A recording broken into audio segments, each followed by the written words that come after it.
NIMS county, so దాంట్లో invest చేయాలనుకున్న వాళ్ళ కోసం ఏం చెప్తారు ఫైనలీ? నిమ్స్ కౌంటీ అనేదండి very near to the highway, around ఒక 300 meters ఫ్రమ్ ద హైవే. ఇంకోటి ఏంటంటే నిమ్స్ కౌంటీలో మేము ఏదైతే అప్రోచ్ రోడ్ లోపలికి ఇస్తున్నామో అది bigger road, 80 feet road already. అది కంకోల్, ఈ కంకోల్ ఏదైతే ఉందో future municipality, already previously already sanction. ఇది మున్సిపాలిటీ, ఈ మున్సిపాలిటీకి ఆల్రెడీ ఇన్నర్ రింగ్ రోడ్ ఉంది. మనకి ఎట్లయితే అక్కడ రింగ్ రోడ్ ఉందో, రీజనల్ రింగ్ రోడ్ ఉందో, ఇక్కడ ఇన్నర్ రింగ్ రోడ్ ఉంది. కంకోల్ అనే ఏరియాకి ఇన్నర్ రింగ్ రోడ్ ఉంది. ఆ inner ring road major road మా వెంచర్ లోంచి వెళ్తుంది, మా వెంచర్ లోంచే పాస్ అవుతుంది. ఇంకొకటి ఎగ్జిస్టింగ్ ఆల్రెడీ కంకోల్ ఏదైతే ఉందో దాన్ని ఆల్రెడీ టచ్ అయి ఉంటుంది. మా వెంచర్ ఆల్రెడీ హౌసింగ్ టచ్ అయి ఉంటుంది. అడ్వాంటేజ్ ఇమీడియట్ కన్స్ట్రక్షన్ చేసుకోవాలని వాళ్ళు చేసుకోవచ్చు. మోర్ ఎవర్ ఏదైతే రోడ్ ఉందో బిగ్గర్ రోడ్, 100 feet రోడ్ అది. So these are the main advantages అండి. హైవే నుంచి ఒక 300 meters, కంపారిటివ్లీ ఒక స్ట్రాంగ్ పాయింట్ అండి.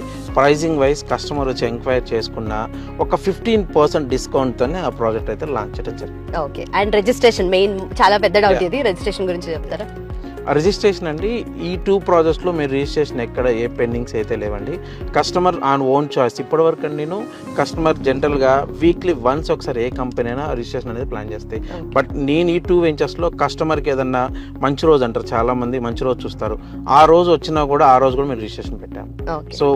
సో థర్డ్ ప్రాజెక్ట్ కూడా సేమ్ అట్లే కంటిన్యూ చేస్తామండి. సో రిజిస్ట్రేషన్స్ అయితే ఎప్పుడు మేము ఎక్కడ ఏం ప్రాబ్లం అయితే మా వెంచర్స్.